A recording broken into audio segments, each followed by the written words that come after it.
Ambassador Worf insists he can convince Chancellor Martok that the Wardens are responsible for misleading the Council toward a course of war. Worf is a Klingon of courage and honor, and I trust his diplomatic abilities. I will organize an away team to escort Worf directly to the Klingon High Council chambers. Once we breach the security patrols, we will force an audience with Chancellor Martok and attempt to avert a costly war between the Klingons and the Federation. Previous attempts at phaser overload research have created unpredictable results. However, we believe we can now reliably set our phasers on overload in the field to make an extremely powerful grenade. We've upgraded our grenades with a stun effect. A setting on the grenade will allow you to select for maximum damage or stun. Hi everyone, and welcome back to Star Trek Away Team, and this time we are back on Kronos, and this mission is a perfect example of boy did I bring the wrong stuff. So I'm bringing Nas because she actually has computer systems and the teleportation brig. Let's bring...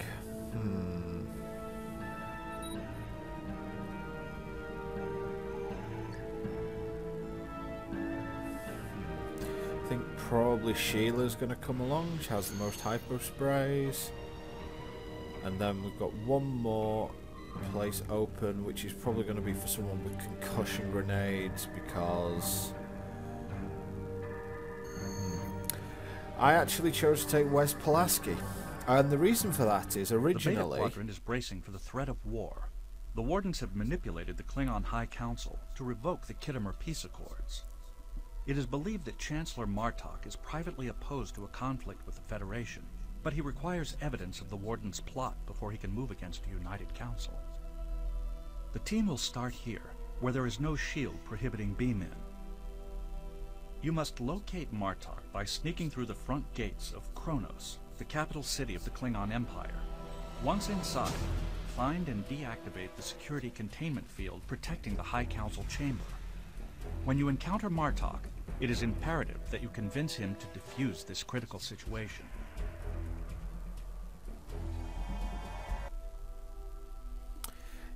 Originally, I'm saying I bought West because originally my goal in this mission was to play it as stealthily as possible, because one of the secondary objectives is keep Klingon casualties to a minimum, which I believe is something like 5. Which is why you see me using the sniper rifle so early. However, well, let's just say things take a little bit of a turn for the worse, and this ends up being... This is going to end up being quite something, really. Make sure to put the teleportation brig down where no one's going to see it. And let's just beam away this body. I think it's just a good habit to get into, just beaming away this body. But yeah, apparently the Wardens are trying to provoke the Klingon Empire into attacking the Federation. Something which in these games, it seems, you know, if you look at Star Trek Armada 2, Martok seems to have a little bit of contempt for the way the Federation is run. Star Trek Online, the Federation and Klingons are at war. It doesn't seem to take much to provoke the Klingons into war with the Federation, really. Which, considering the amount of times the Federation has come to the Klingons' aid or been like a seriously good ally in a war, for example, with the Dominion, you know, it really begs the question of how, like, how consistent the Klingon thought process really isn't. And, you know, it does seem like if you go back to, you know, a lot of stuff that's been said in Star Trek, you know, many, like Kern, for example, when he was on the High Council, said that the Federation was essentially a sleeping tiger, and declaring war against them just wasn't a clever thing to do, because the Federation is not the weak enemy that most people seem to think it is. And to be honest, given the kicking the Borg gave them at War 359, you would actually think the Federation, you know, they could only mass 40 starships to defend their own home world and got promptly swatted aside like a fly. So you'd think the Federation wasn't really the strongest, you know, the strongest empire in the galaxy. But then you see, you know, what happened in Deep Space Nine, and when a entity as large as the Federation suddenly is threatened, you see what the results are. And to be honest, for the Dominion War, there has been some conjecture about how the Federation had such a huge fleet and everything like that for the Dominion War. Well, you've got to think at that point it had been, what, it had probably been 6 years since Wolf 359, something like that. That's a long time for an empire that big to build up a fleet. And so, you know, in 6 years, I don't think mobilization on that scale, especially considering they were already thinking of some of the stuff before the Borg even attacked. I don't really think that it's too far-fetched that that would be the case. So I'm just, this guy's quite difficult to work around, and I am still in stealth mode here at this point.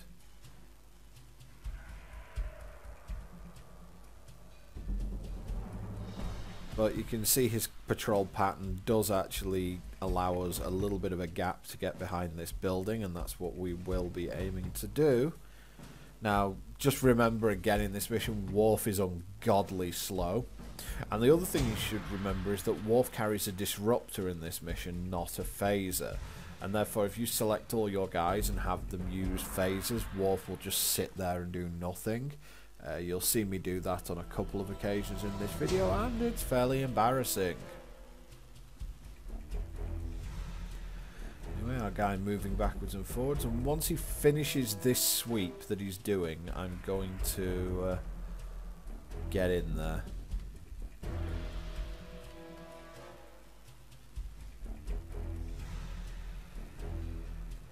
Set them to walk, and are we off yet?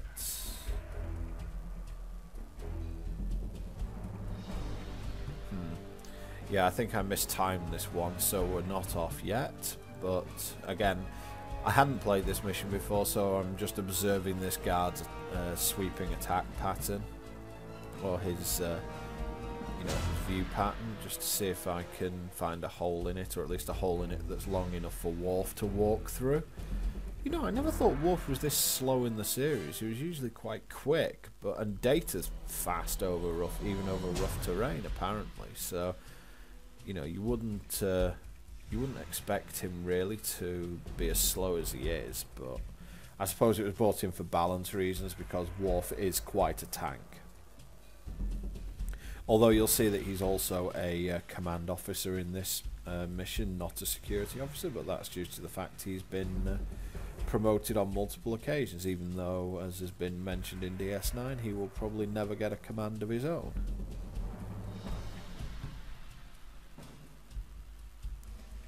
Because the feds hold grudges.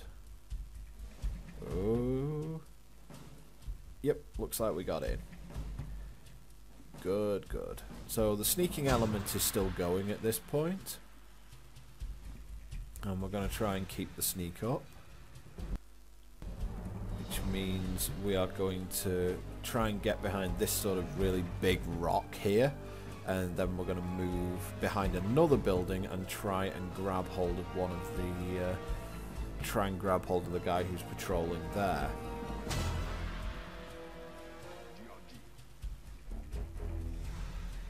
Again, the audio decoy is not that useful here. I can't really bind anyone to anything, and it has to go within a certain range, and there's just no way I can get stuff done here. So forget about that idea, I guess. Watch this patrol go by, and then I'll make my move. And you can actually see how much of a pain in the backside this mission will be if you wanted to 100% stealth it. The other option you have is to run through with everything on stun and just go utterly ballistic. Now that's, you know, just literally just run and set all your weapons on stun. But I'm not sure how effective that is. Oh, where's Worf? Oh god, look, there's where Worf is. That's how slow Worf is. Fortunately, I don't think that guard is going to look in this direction.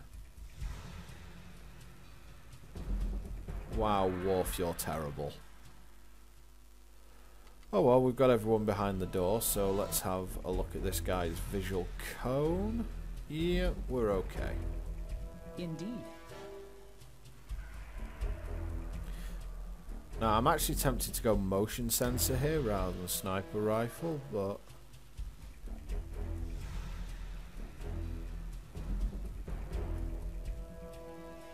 oh, sorry, motion mine rather than sniper rifle.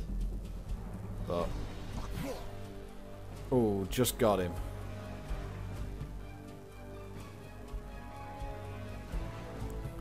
Get her moving before anyone spots the body. Okay, so he's down. Let's see if we have a clear view here. Nope, this guy's got to go as well.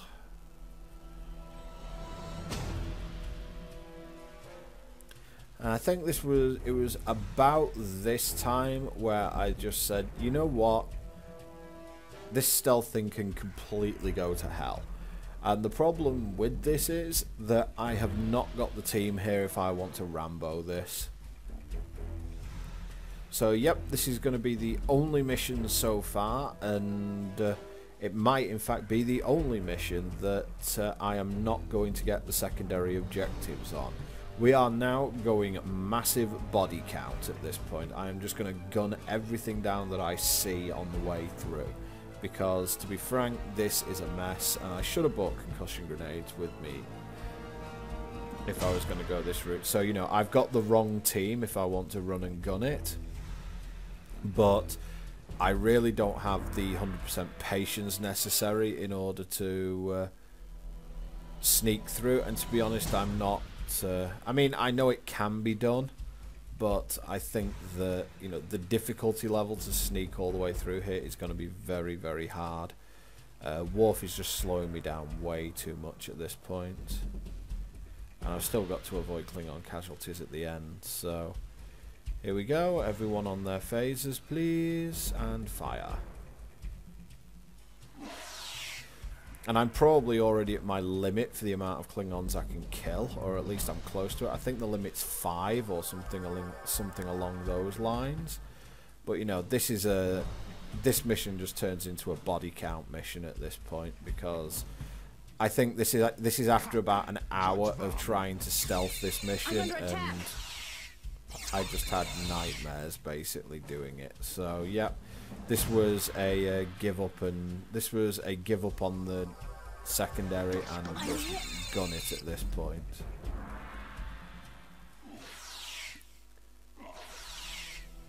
So sorry about that, but yeah. And you will notice Worf not firing, and that is entirely down to the fact that he is carrying a Klingon disruptor, and therefore he cannot use his.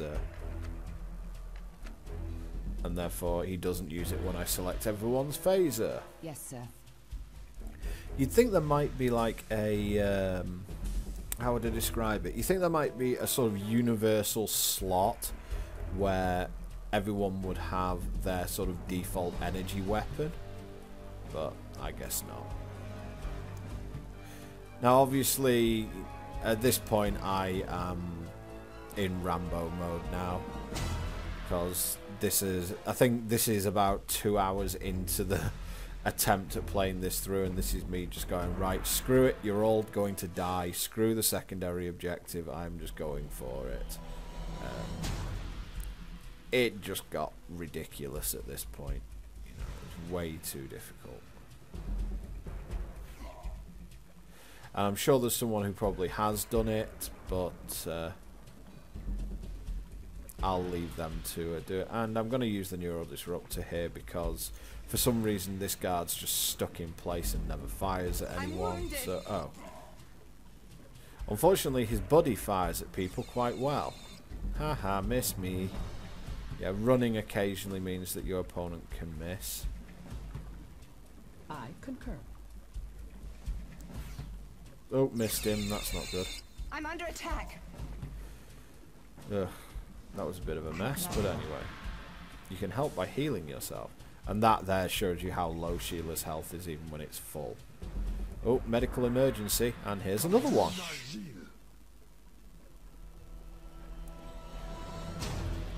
And yes, if you want to know what that means, it means face me if you dare. So there's the translation at least. Yeah, that's the standard Klingon insult, which I'm pretty sure everyone knows. And yeah, this is body count central about to happen. Me still not realising about Worf's disruptor, and I won't realise for the rest of the mission, but I did when I was sorting it out. So, you know, I'm sending Klingons to Stavokor. How can they object to this? It's not like I'm doing anything nasty. And I am saving them from the Warden virus, I suppose. So as you can see, we're kind of cutting yeah, we are cutting a swath through the we're carving a swath through all these Klingons at this point. Very soon there won't be many defending the High Council anyway. It's quite amazing what a team of 4, 5 can do.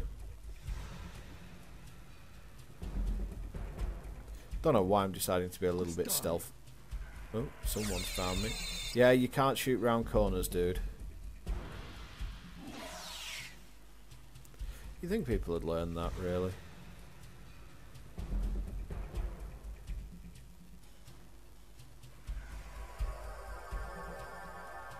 Hypo spray cartridge refill is going to be quite necessary. Oh, really? You can screw that for a game of soldiers.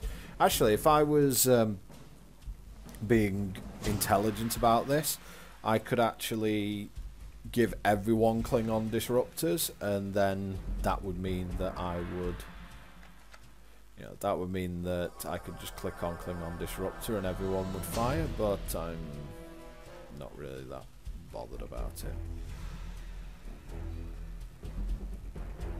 Sheila's going to have a lot of phaser holes in her equipment. Judge Vam. No, I don't know what that means. Doesn't sound very complimentary anyway. I'm under attack.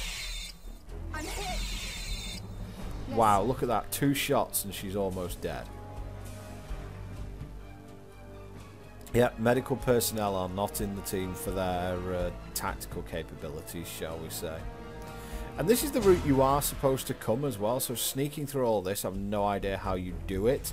As I said, the only way I can think of really doing it is to stun and gun, but even then, that's just rough as hell.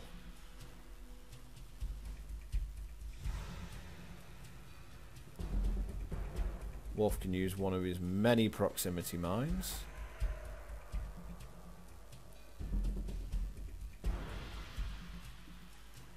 And Wes, you can be useful. Sort of. I'm hit.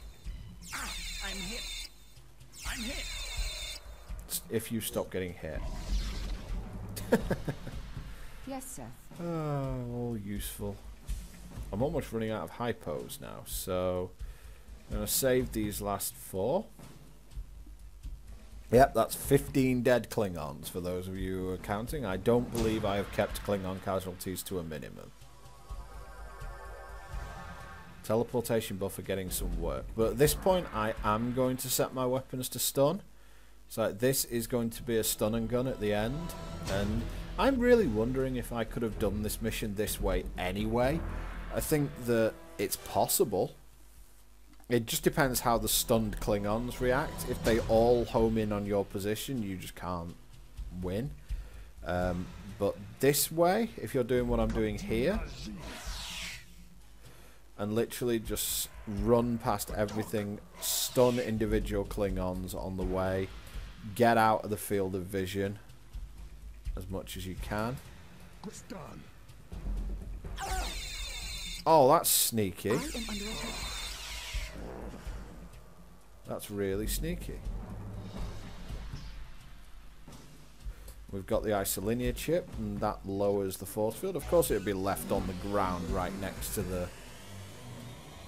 thing. And as you can see, more security is beamed in, but no one's actually followed us.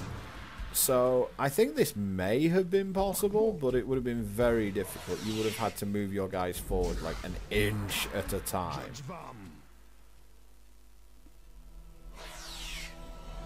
And you do have to watch your phaser energy as well. So this could be interesting trying to run and gun this for sure, but I'm not sure how possible it is. I mean, you're seeing here my phaser energy is pretty low at this point. I would have to manage it with individual people. And now it has to be Worf and Worf alone who gets into the High Council chamber. And obviously with Wes Pulaski, yes, Pulaski, I thought we got past that really with the Next Generation, and it is Catherine Pulaski's son.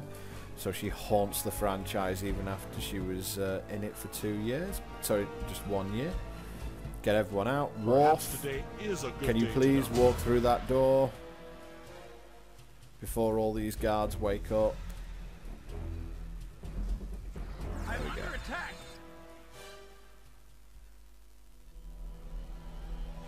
Victory is ours. Phew. Halt, Worf, son of Moog. You are not welcome here. And what if you are wrong? I will take that chance. War may be at hand, and you have chosen to side with these Federation lapdogs. Hold. Chancellor Martok will speak with you, Worf. However, your Federation escort must leave immediately while we contemplate their actions. We have lowered the shields, Federation soldiers. Get back to your ship before we take vengeance for our fallen comrades. As you wish. Energize. I think I may have annoyed them a little bit. But what made you think that what if you are wrong was from an episode? I'm sure it sounded like it. Anyway, failed secondary, but what are you going to do? Because of the efforts of the away team, Ambassador Worf has convinced the Klingon Chancellor to speak with the High Council and prevent an attack on the Federation. Ambassador Worf will remain on Kronos to ensure that the Warden's influence does not spread throughout the Klingon Empire. During the mission, Commander Data made an important discovery. Commander? After analyzing the Warden handheld device, we discovered a discrete subspace frequency system.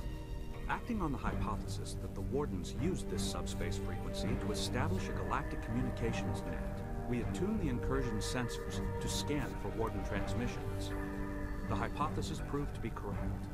We have isolated the transmissions and identified the source, a distant planetoid called Neural 7.